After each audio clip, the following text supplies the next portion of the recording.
आखिर चाहता क्या था तू? कौन है तू? क्यों आया था यहाँ पे?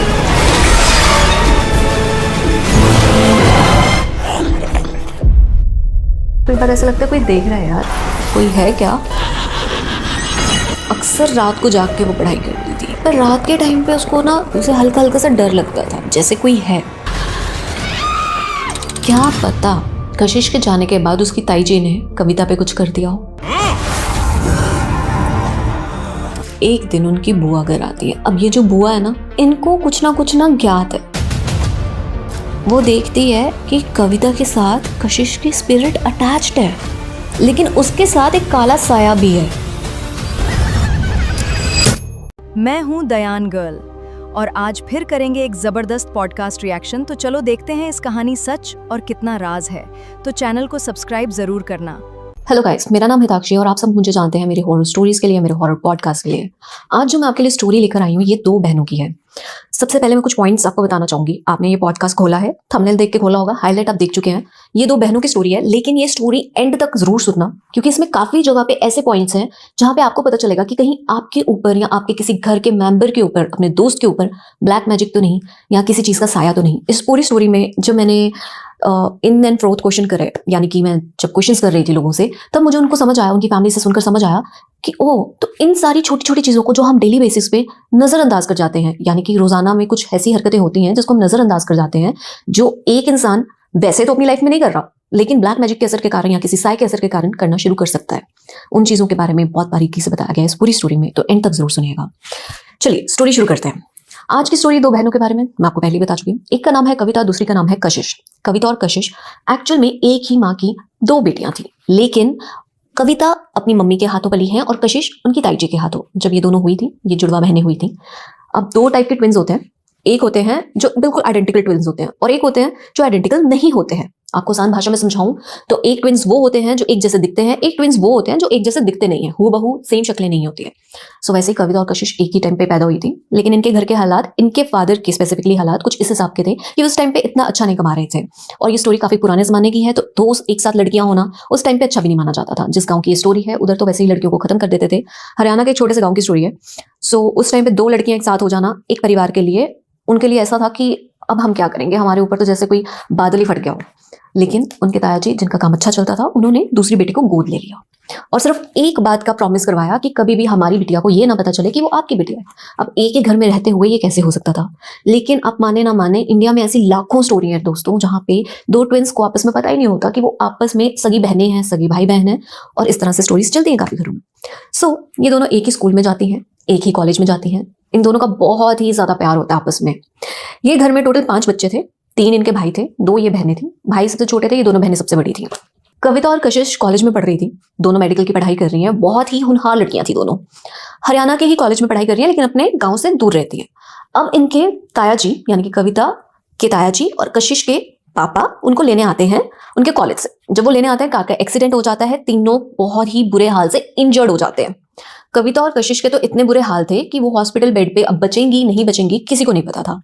लेकिन इसी ड्यूरेशन में लगभग 2-3 दिन अपनी जिंदगी और मौत के बीच में सफर तय करने के बाद कशिश दम तोड़ देती है। कशिश की डेथ हो जाती है एक ट्रेजिक एक्सीडेंट के कारण। कविता बच जाती है। उसके ताया जी को जब होश आता है और पता चलता है कि उनकी बेटी अब इस दुनिया में नहीं रही है, तो वो बहुत ज्यादा निराश हो जाते हैं। इतना ज्यादा निराश हो जाते हैं कि उनको लगता है कि उनकी जिंदगी खत्म। अब वो क्या करेंगे अपनी बेटी के बिना? उनका बहुत ज्यादा प्यार था उस बेटी से, उस बिटिया से, जो उनके अपना ब्लड भी नहीं थी, उनके भाई की बेटी थी एक्चुअल में। उससे बहुत ज्यादा प्यार था, अपने बेटों से ज्यादा प्यार था, जो उनके खुद के बेटे से उनसे भी ज्यादा प्यार। तो वो बहुत ज्यादा निराश रहने लग जाते हैं और कुछ खाना पीना छोड़ देते हैं कितनी देर के लिए। पर काफी घर वालों के इंसिस्ट करने पे, उनके पापा के इंसिस्ट करने पे, यानी कि कविता कशिश के दादू जी उनको इंसिस्ट करते हैं कि बेटा ऐसे जिंदगी नहीं छोड़ी जाती है, जो लिखा होता है वो चीजें तो होनी है, जिसकी जितनी आयु लिखी है उसने उतनी भुगत के जानी है। पर ऐसे कर करके उनका ताया जी को हिम्मत देते हैं और बस कोशिश करते हैं कि किसी तरह से वो वापस अपना जीवन नॉर्मल इंसानों की तरह व्यतीत करना शुरू करें। अब इस ड्यूरेशन में कविता जब कॉलेज वापस जाती है तो उनको फील होता है कि उनके अंदर वो जो कॉन्फिडेंस था ना, एक हैप्पीनेस, आउटगोइंग सी वो लड़की थी, वो चीज़ फील नहीं होती है उनको।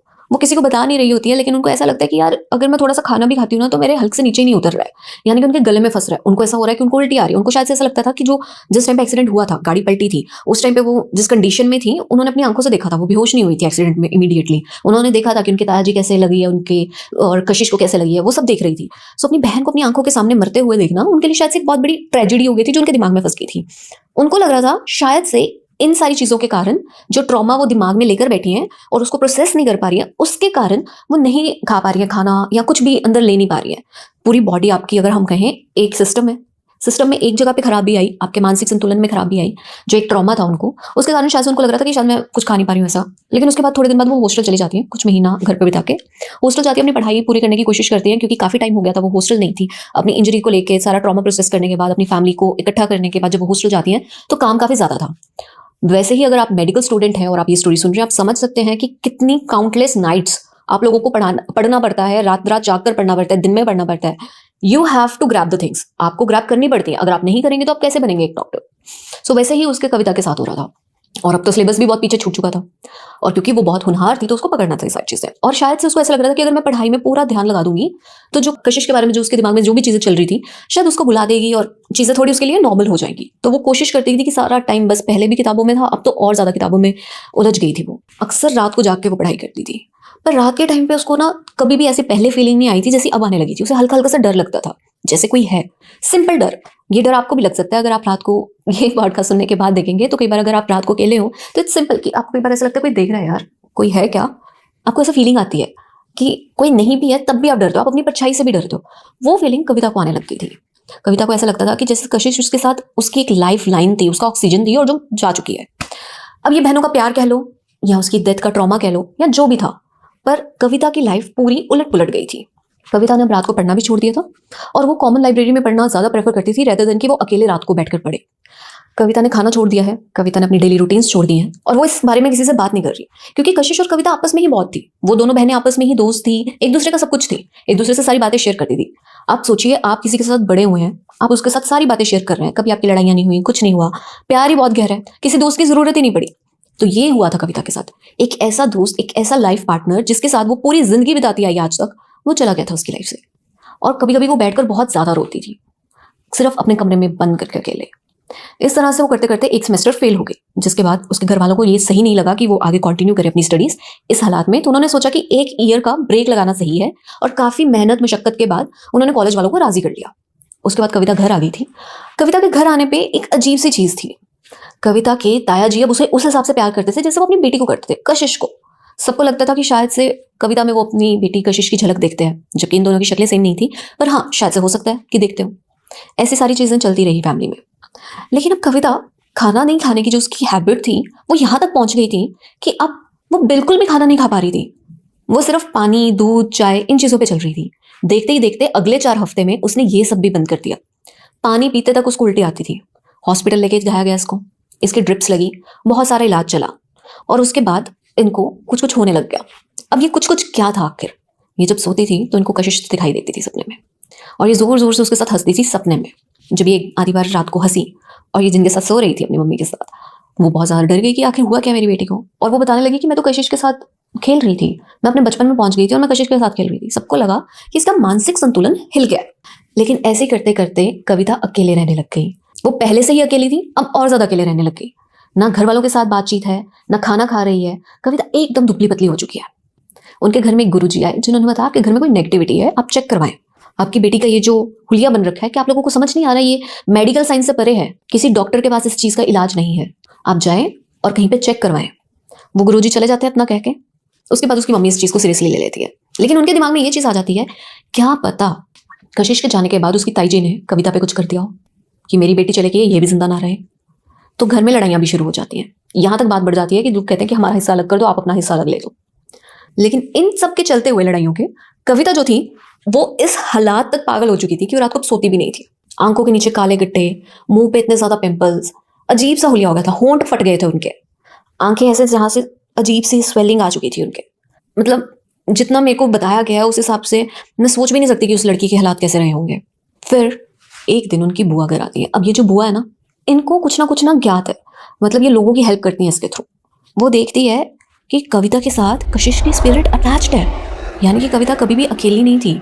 इंटायर टाइम जब उसको लग रहा था हॉस्टल के कमरों में या हर जगह कि कशिश मेरे साथ है, कशिश मेरे साथ है, तो थी, लेकिन उसके साथ एक काला साया भी है, एक काला साया जिसको वो पहचान नहीं पा रही है, बस वो बहुत हैवी है, जिसने कशिश की आत्मा को भी परेशान कर रखा है और अब वो सारी एनर्जी कविता से ले रहा है। इस दुनियावी एनर्जी को कविता के थ्रू ले रहा है। जो कविता खा पी रही थी वो ले रहा था। उसके बाद धीरे धीरे उसने बंद कर दिया। वो इसीलिए कर दिया क्योंकि कशिश का जोर लगा हुआ था कि ये सब चीजें उतर जाए उससे भी और उसकी बहन से भी, पर ऐसा नहीं हो पा रहा था।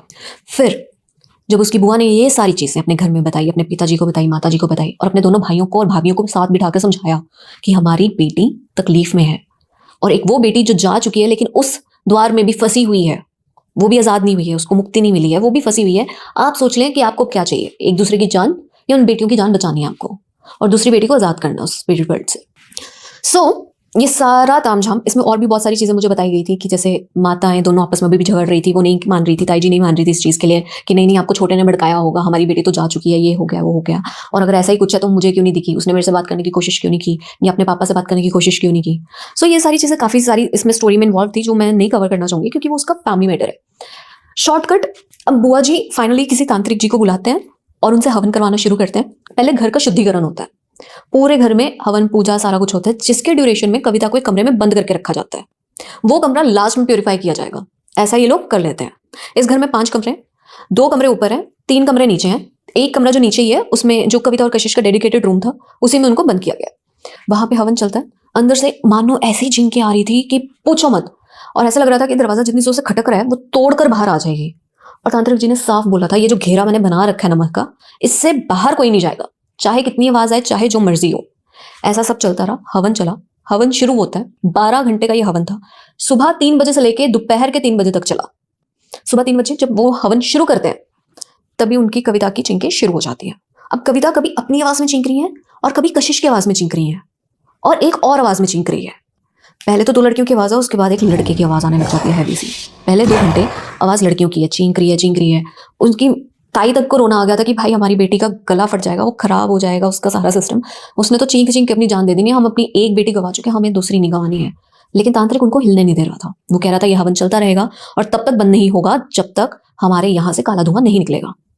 अब वो शुरू करते हैं एक एक करके सारी सामग्री डालना जो जो उन्होंने मंगवाई थी। घर के मसाले, वो मसाले जिनसे ये चीजें हुई हैं अक्सर, मतलब मसालों में ना इतनी ताकत है मैं आपको बता नहीं सकती। एक इलायची, एक लौंग, इनसे क्या तंत्र होता है ये तो आप सब शायद से जानते हैं, आप इतने पॉडकास्ट देखते हैं, लेकिन सच में वो इलायची, घर के लौंग एक एक जगह पे रखवाया हुआ था कुछ दिन पहले। 7 दिन वो पड़े रहे उन जगहों पे। उसके बाद वो 7 दिन बाद कलेक्ट करके अब वो हवन में डाल रहे थे। डाली जा रहे हैं, चल रहा है। लगभग दिन के कुछ 12 बजे होंगे तब उन्होंने एक नारियल लिया, लाल कपड़े से निकाला, उसको हवन में डाला। मानो जैसे एक छोटा सा बॉम्ब ब्लास्ट हुआ होता है। इतना जोर से फटा है नारियल, मैं आपको बता नहीं सकती कि बहुत ही जोर से फटा वो नारियल, और सारा काला धुआं निकला वहां से। सबको लगा कि शायद से हवन खत्म हो गया, लेकिन नहीं। पंडित जी ने कहा था कि एग्जैक्ट 12 घंटे तक सब यहीं पे बैठेंगे, और वहीं पे बैठे वो। उसके बाद कविता को जब दरवाजा खोला गया, उसके रूम की क्लिनजिंग करी गई, फिर कविता को हवन में बिठाया गया, फिर उससे बातचीत करी गई कि आखिर चाहता क्या था तू, कौन है तू, क्यों आया था यहाँ पे। फिर वो बताता है कि मुझे इस घर पे छोड़ा गया था, मुझे इनका बेटों का वंश खत्म करने के लिए छोड़ा गया था। मैं एक मिठाई के साथ बांधा हुआ था, आपके घर में आया था, पर मिठाई सारी कशिश ने खा ली थी। कशिश और कविता अपने कमरे में वो डब्बा ले गए थे, इन दोनों ने खाई, और मैं वश में था किसी के, मैं जुड़ा हुआ हूँ उस मिठाई के साथ, मैं कुछ नहीं कर सकता, तो मैं उसके ऊपर आ गया। अब एज पर दैट एक्सीडेंट जो हुआ था वही आत्मा ने करवाया था। कविता पे जो चीज थी वही थी, और वो उसको भी मारना चाहती थी ताकि वो उसका काम खत्म हो और वो वहां से जाए। आज तक उस परिवार को यही नहीं पता चला कि उनके ऊपर यह स्पिरिट आई कहाँ से थे, किसने किया था। उनको ये नहीं पता कि उनकी बेटियों के साथ जो जिंदगी भर होता रहा वो क्या था। कविता का 1 साल पढ़ाई का वेस्ट हुआ। उसके बाद वो मेंटली कभी इतने स्टेबल हो ही नहीं पाए। 2 होनहार लड़कियां जो डॉक्टर बनने जा रही है, दोनों बहनें। इमेजिन कि एक घर वालों के लिए कितना प्राउड मोमेंट होता।